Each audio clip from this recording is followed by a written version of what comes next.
नमस्कार दोस्तों, मैं हेमंत। आप देख रहे हैं मेरा YouTube चैनल पोल्ट्री जोन। दोस्तों, आज हम बहुत ही महत्वपूर्ण टॉपिक के ऊपर बात करेंगे, क्योंकि मेरे इस फार्म से बारामती एग्रो से 2 बैच निकल चुकी है। ठीक है, तो दोनों बैच का मेरा अनुभव क्या रहा, दोनों बैच में मुझे इनकम कितनी हुई, ये इसके ऊपर तो मैंने वीडियो बनाया।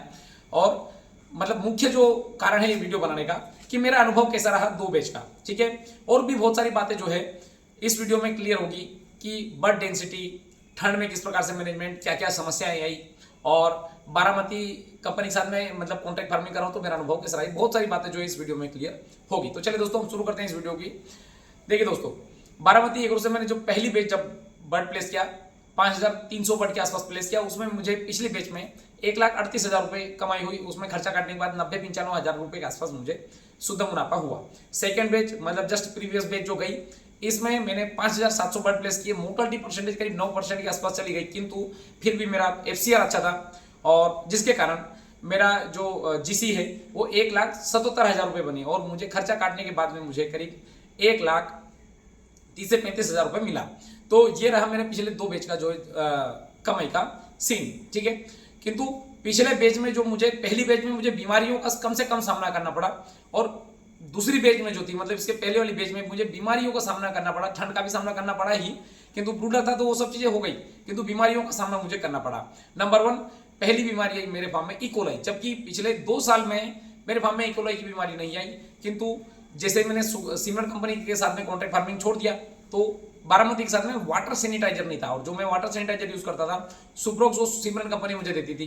तो इस बार मैं लाने में लेट हो गया, मुझे लगा कि स्टॉक होगा, किंतु नहीं रहा। तो मैं लास्ट मतलब 1 हफ्ते तक जो वाटर सैनिटाइजर आया, ट्रांसपोर्ट पे आया, वो सब चीजें रही, तो उसमें 1 हफ्ता का समय बीत गया। तो उसके कारण मुझे इकोलाई का सामना करना पड़ा। पिछले 2 साल में पहली बार मतलब मेरे फार्म में इकोलाई आई। ठीक है, अब इकोलाई को जैसे तैसे करके मैंने निकाला, हाई डोज देखे, तो उसके कारण भी थोड़ी मोर्टलिटी परसेंटेज बढ़ गया और ग्रोथ भी रुक गई। ठीक है, उसके बाद में CRD आ गई, तो CRD को भी कंट्रोल करने में उसके कारण भी थोड़ी ग्रोथ रुक गई, और जिसके कारण जो है मेरा FCR तो मेंटेन रहा, मोर्टलिटी हो गई, FCR तो मेंटेन रहा, किंतु एवरेज बॉडी वेट जो मुझे चाहिए था कि 40 दिन तक जो मुझे एवरेज बॉडी कम से कम 2800 ग्राम एवरेज मेरा आना चाहिए था, वो मेरा 25-2550 एवरेज बॉडी वेट आया। ठीक है, ये 2 कारण में मुख्य कारण रहा एवरेज बॉडी वेट कम होने का, किंतु मेरा FCR मेंटेन रहा, तो मेरी GC अच्छी बनी। ठीक है, अब अगर मैं सिमरन के साथ में मैंने 2 साल फार्मिंग की, बारामती के साथ में 2 बैच में फार्मिंग की, तो 2 साल और 2 बैच में जो हम कंपेयर नहीं कर सकते, किंतु अगर मैं पैसे कमाने के मामले में अगर बात करूं, तो मुझे बारामती एग्रो में जो है पैसा अच्छा मैंने कमाया। सिमरन में जहां पे 3 बैच में पैसा कमाता वहां पे मैं बारामती में 2 बैच में मैंने पैसा कमा लिया। ठीक है, अब आते हैं बर्ड डेंसिटी के ऊपर। मैं सिमरन के साथ में जब बर्ड प्लेस करता था, एक बात ये चीज कॉमन रही सिमरन के साथ में कि बर्ड जो मैं 5,000 से ऊपर कभी भी बर्ड प्लेस नहीं कर पाता था, क्योंकि सिमरन में इसी फार्म के लिए या एडवांस टेक्नोलॉजी के लिए कोई लॉजिक नहीं है। ठीक है, वो पुराने तरीके से, आज जो 10 साल पुराने तरीके से फार्मिंग कर रहे हैं, वही तरीके से हमें भी फार्मिंग करवाते हैं। और ये तो मैं मतलब जैसे तैसे करके रिक्वेस्ट करके मैं बेच डलवा लेता था ज्यादा बच्चे, किंतु बारामती में जो सर हैं वो एक्सपर्ट हैं, वो क्योंकि वो IB में थे, IB से बारामती में गए, तो वो मतलब इसी फार्म के स्टैंडर्ड और इफिशियंसी को जानते हैं, पर और महत्व को भी जानते हैं। तो वो इस चीज को जितना ज्यादा से ज्यादा यूटिलाइज कर सके वो उतना यूटिलाइज करना चाहते हैं। तो इसी कारण जितना बर्ड हम बोलते हैं उतना बर्ड हमें जो है देते हैं।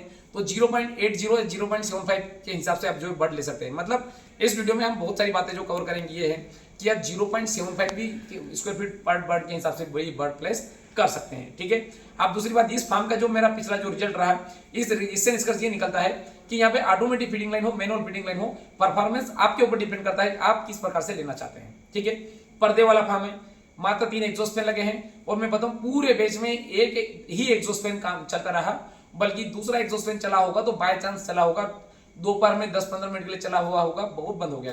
कूलिंग पैड बिल्कुल भी नहीं चला, पूरी बैच में कूलिंग पैड नहीं चला, बल्कि उसकी कूलिंग पैड की मोटर मैंने निकाल के और मंदिर के लिए जो है तरी करने के लिए यूज कर रहा हूं उस कूलिंग पैड की मोटर का।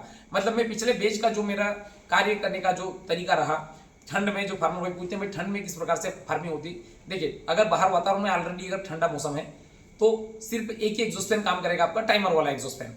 टेम्परेचर बढ़ेगा ही नहीं तो टेम्परेचर वाले फैन तो वैसे वैसे ही रहेंगे, तो कूलिंग पैड की मोटर भी आपकी नहीं चलेगी। तो कुल मिला के फार्म के बाहर मतलब सिर्फ गैस निकाल के हमें जो काम करने की आवश्यकता होती है एग्जॉस्ट फैन की। मतलब मैं इस वीडियो में बहुत सारी बातें जो है कवर करना चाह रहा हूँ। ठीक है, तो